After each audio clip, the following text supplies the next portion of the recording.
ก่อนอื่นเบิดให้ทุกคนเกี่ยมอันนี้3อย่างนี้1ไปดาวน์โหลด Windows ตัวนี้มา2เกี่ยม USB 3เกี่ยมโปรแกรมตัวนี้ Flash ตัวนี้เฮาเริ่มเลยเนาะก่อนอื่นเบิดเฮาสิมาโหลด Windows ก่อนให้ทุกคนเข้ามานี่แล้วก็พิมพ์คำว่า Windows ตัวนี้ Windows 10 iOS ดาวน์โหลดตัวนี้อีกบาทหนึ่งให้ทุกคนเลือกเอาตัวนี้ ตัวหน้าทวิตเลยของเบอร์ Microsoft ตัวนี้คลิกเข้าบาทหนึ่งโอเคเลื่อนลงมา ให้ทุกคนเลือกเอาตัวนี้ ตัวดาวน์โหลดทูลหน้าตัวนี้10 บาทหนึ่งโอเคดาวน์โหลดถ้าบาทหนึ่งเนาะค่อยเป็นจังซี่เพราะว่าค่อยมีโปรแกรมซอยดาวน์โหลดโปรแกรมที่มีชื่อว่า IDM ดาวน์โหลดนะถ้าบาทหนึ่ง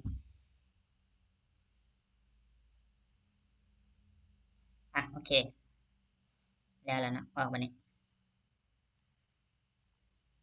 เมื่อดาวน์โหลดได้แล้วเมื่อดาวน์โหลดสำเร็จแล้วให้ทุกคนเข้ามานี่แล้วก็ซอกโปรแกรมที่เราดาวน์โหลดมาเมื่อกี้นี้เด้หน้าตามันเป็นจังซี่มันเขียนว่า Media Creation T ตัวนี้หน้าตามัน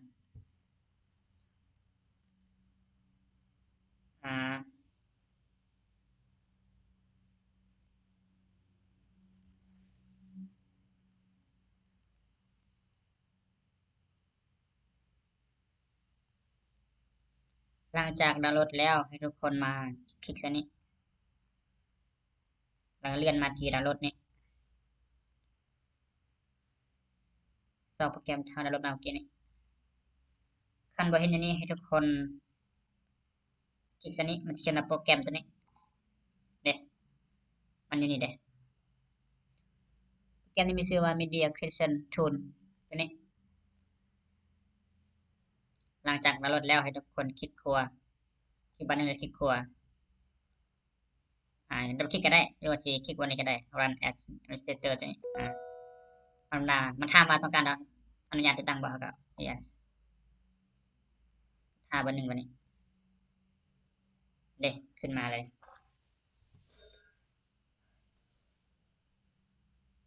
บาทหนึ่งเนาะ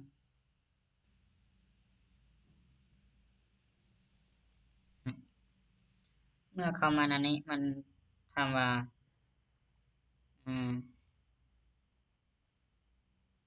มันถามว่าเราต้องการหยังครับข้อตกลงของมันนะ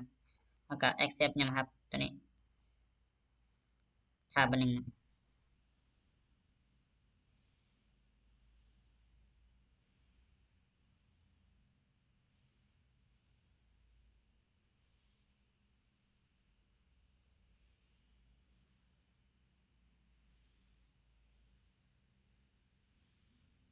อ่า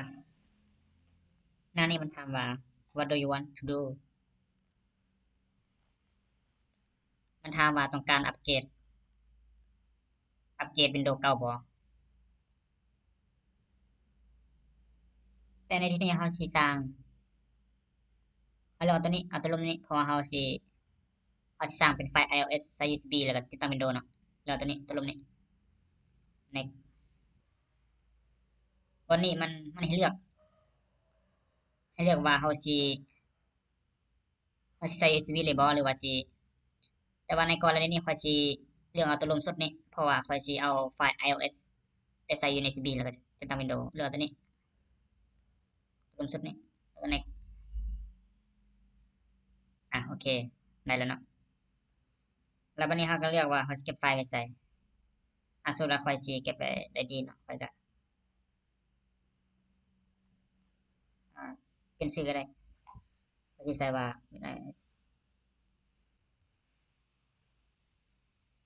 iOS ดาวน์โหลดเซฟ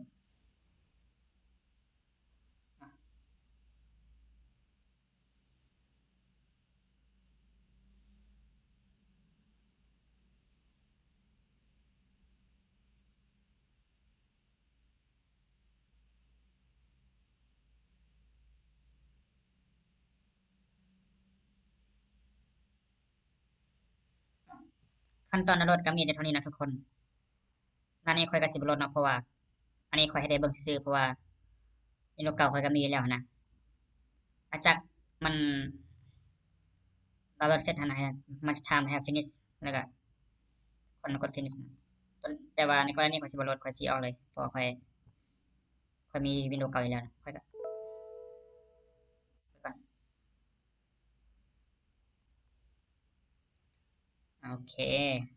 หลังจากนั้นเข้ามาโหลดโปรแกรม Flash เนาะคลิกเข้านี้พิมพ์คำว่า Flash ดาวน์โหลดตัวนี้เลือกออโต้ทวิตเลยนะดาวน์โหลด Flash 3.8 ตัวนี้แล้วก็ถ้าอยากอ่านก็อ่านได้นะแต่ว่าข้อยสิบ่อ่านคือตัวนี้บาทหนึ่งตัวนี้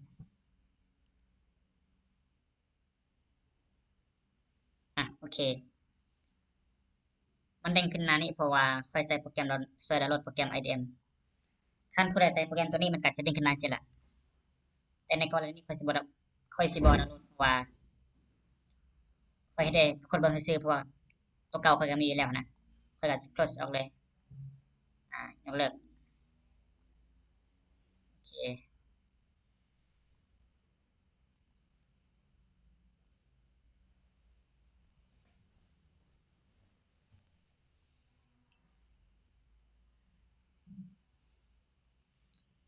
หลังจากดาวน์โหลดโปรแกรม Flash มาแล้วให้ทุกคนอ่าเข้านี้ก็ได้เนาะเข้าดาวน์โหลดนี่แล้วก็ค้นหาเขียนว่า Flash เนาะเด้ๆแล้วก็คลิกขวาใส่มันเลือกตัวนี้ run ads status ตัวนี้มันต้องการเปิดบ่ล่ะ yes เห็นบ่ก็บ่ได้ยากดอกโอเคนะทุกคนเมื่อทุกคนได้โปรแกรมตัวนี้มาแล้วโปรแกรม Flash ตัวนี้นะทุกคนให้ทุกคนดับเบิลคลิกใส่มัน yes หลังจากนั้นให้ทุกคนเสียบ USB ใส่คอมพิวเตอร์แล้ว USB จะมาอยู่ในอัตโนมัติแนะนำว่า USB ต้องบ่มีข้อมูลสำคัญถ้าหากว่า USB มีข้อมูลสำคัญข้อมูลสิหายเบิดเมื่อเราเสียบ USB เข้าแล้วมาบนนี้ selection ตัวนี้เพราะว่าเราสิไปเอา Windows อยู่บนนี้แล้วบนนึงทุกคนต้องทราบว่าทุกคนเอา Windows ไปใส่ Windows เขาลดมาเมื่อกี้นะในที่นี้ค่อยเก็บ Windows ค่อยไว้อยู่ 2D เนาะตัวนี้เห็นบ่ทุกคนตัวนี้บนนึงตัวนี้มันWindows ที่เราแต่งมาแล้วมันเป็นไฟล์ iOS มันสามารถลง Windows ได้ถ้าเป็นบ่แม่นไฟล์ iOS มันสิบ่สามารถลง Windows ได้นะตัวนี้แล้วเขาก็ Open โอเคอยู่บนนี้ MBR นี่มันส่วนหลายมันจะเป็นคอมพิวเตอร์ที่รุ่นเก่าส่วน GPT มันจะเป็นคอมพิวเตอร์รุ่นใหม่ในที่นี้ค่อยสิเลือกเอา MBR ซะหลังจากนั้นเมื่อเรากำหนดค่ามันเบิดแล้วเราก็ start บัดนี้เมื่อเราโอเคปุ๊บไฟล์ทั้งหมดข้อมูลทั้งหมดที่อยู่ใน USB สิหายเบิดเราก็โอเคเลยโอเคหลังจากนั้นให้ทุกคนท่าประมาณ20-30 นาทีดาวน์โหลดได้แล้วให้ทุกคนปิดไปเลยหน้านี้ close เลยเรามาคลิกเบิ่ง USB นี้ USB นี้มันสิเห็นหน้าตาจังซี่ถือว่าได้ละโอเคหลังจากได้ตัวนี้แล้วค่อยก็สิเข้า USB แล้วก็เสียบใส่เครื่องใหม่เครื่องที่ค่อยสิลงนั่นค่อยก็ถอดได้เนาะ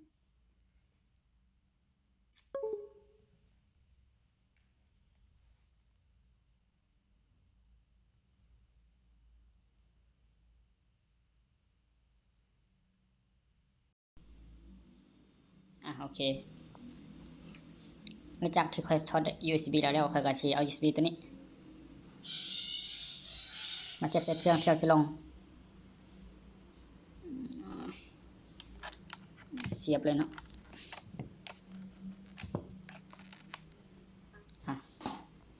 10นาทีเรียบร้อยแล้วบัดนี้หลังจากเสียบแล้วให้ทุกคนมาที่ปุ่ม start นี้ปุ่มตัวนี้แล้วก็เลือกที่ restart กรณีนี้เวลาในกรณีนี้เมื่อเรา restart ปุ๊บมันแสดงเป็นหน้าใหม่ให้เรากดF1 หรือ F2 ซึ่งแต่ละหน่วยคอมของแต่ละหน่วยมันก็สิบ่คือกันเนาะ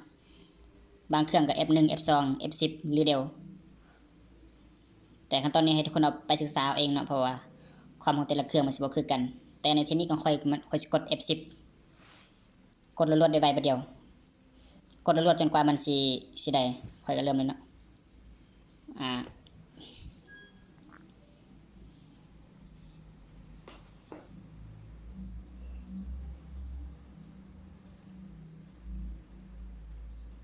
กดบัดนี้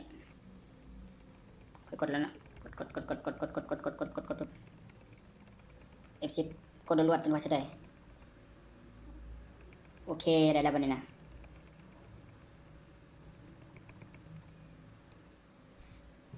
เมื่อมันเด้งนั้นนี่แสดงว่ามันได้แล้วเนาะ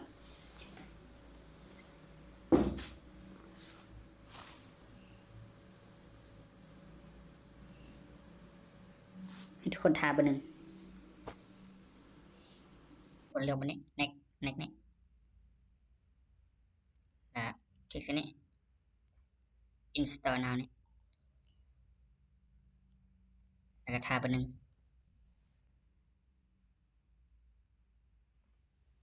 ให้มันเซตอัพเครื่องก่อน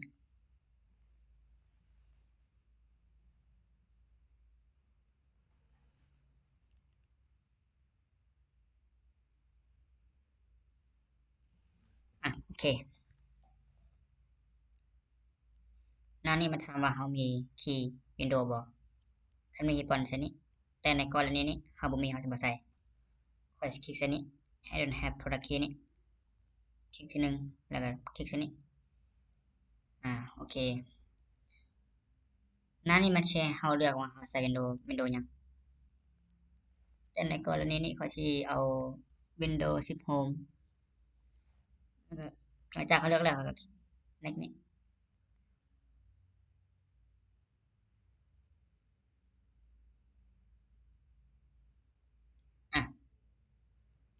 เมื่อมันเด้งเข้ามาหน้านี้คันผู้ใดดูอ่านก็อ่านเนาะแต่ว่าข้อยสิบ่อ่านเนาะขี้คร้านอ่านแล้วก็เลือกนี้ I accept the license นี่หมายความว่าเราสิยอมรับข้อตกลงของ Windows อันนั้น Microsoft ตัวนี้คลิกใส่นี้ตัวนึงแล้วก็คลิกใส่ next นี้โอเค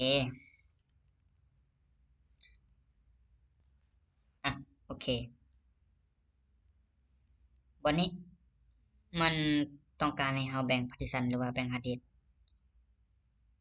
แต่ในกรณีนี้ข้อยสิบ่แบ่งนะเพราะว่าข้อยสิไปแบ่งทีหลังก็ได้หลังจากเขาลง Windows แล้วเขาไปแบ่งทีหลังก็ได้ข้อยก็next เลยเนาะ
ซีจะเอาภาษาอย่างค่อยใช้ US เลย USA ค่อยก็ yes ไปเลย Do you also type with another keyboard layout? อ่ะหน้านี้คันผู้ใดอยากแอดคีย์บอร์ดเป็นภาษาไทยหรือภาษาลาวก็เข้ามานี่ก็ได้นี่แอดแล้วนี่ Which language do you want to use for your second keyboard layout? Do you also type with another keyboard layout? แต่ว่าค่อยสิบ่แอดเนาะค่อยสิเน็กเลยค่อยสิบ่เอาภาษาอื่นก็เน็กเลยดอกให้เฮาซึมต่ออินเทอร์เน็ต Now let's get you connected to a network. แต่ว่าเขาบ่มีค่อยสิบ่เชื่อ I don't have internet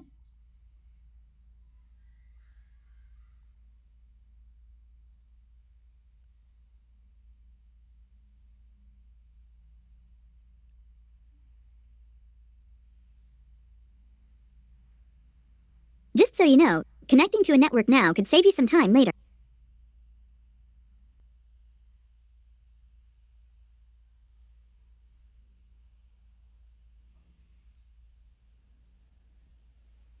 หน้านี้มันให้ป้อนชื่อผู้ใส่ Type what you want to name your account. เขาสิใส่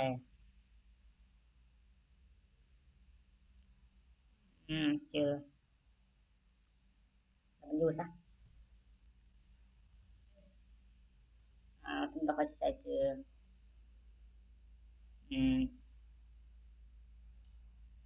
ซะกด next Okay, now type a password for your account. รหัสนี้ไผใส่ก็ใส่เนาะบ่ใส่ก็ได้ใส่นำหลังก็ได้บ่ใส่ก็ได้เพื่อบ่เวลาเขาลืมมันสิยากแต่ว่าข้อยสิบ่ใส่ข้อยสิ next เลยแล้วก็ท่าเบอร์หนึ่ง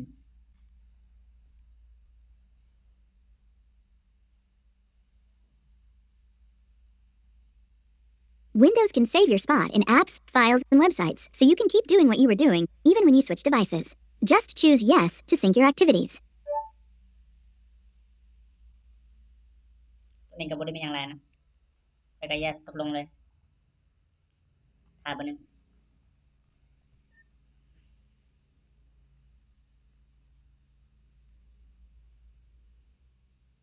These are the settings Microsoft recommends. Go ahead and review them, and select Accept when you're ready.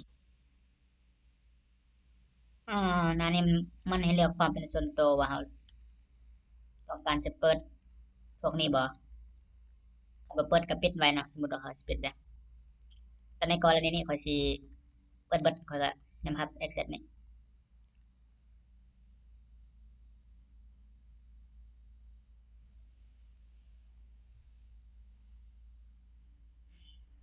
โอเคขึ้นมาแล้วท่าเบอร์หนึ่ง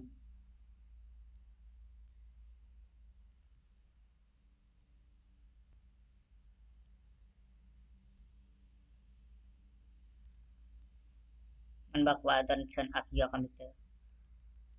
หน้านี้บ่ต้องเฮ็ดหยังท่าจนกว่ามันสิได้เอง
ขั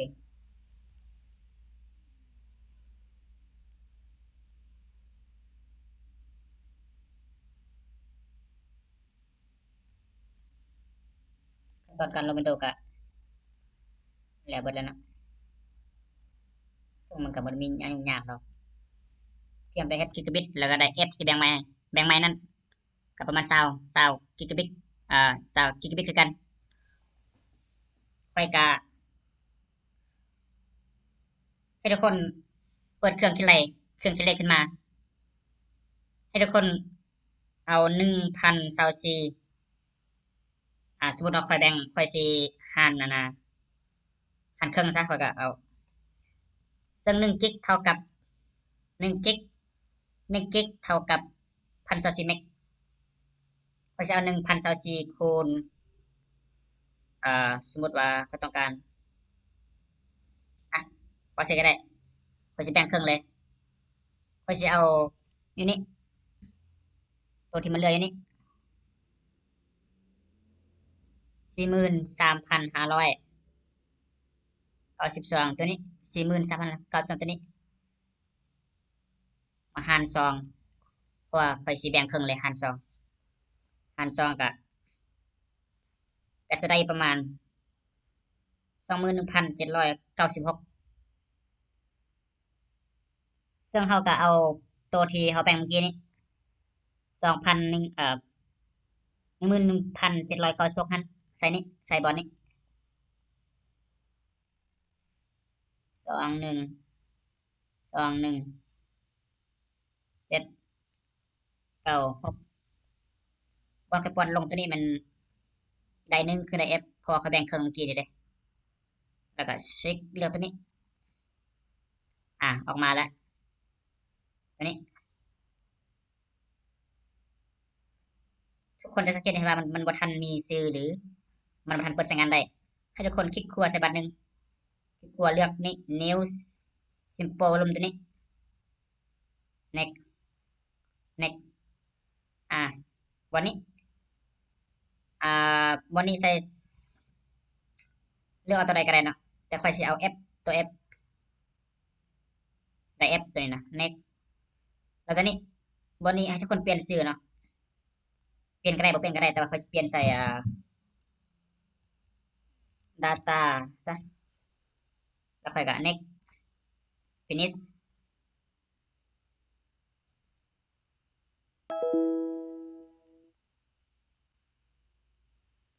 คนเห็นบ่เดี๋ยวนี้ค่อยได้อันนั้นได้1เลยเด้เขียน F เด้ถ้าทุกคนอยากรู้ว่ามันมาอีหลีบ่ทุกคนก็เข้ามานี่ this PC นี่แล้วมาคลิกเข้าแล้วก็เบิ่งเด้สังเกตเห็นว่ามันมี2ได้คือได้ F เนี่ยเขาแบ่งออกจากได้ E โอเคเนาะทุกคนคันบ่เข้าใจตัวใดก็ถามได้เนาะมันก็บ่ได้ยากอีหยังดอก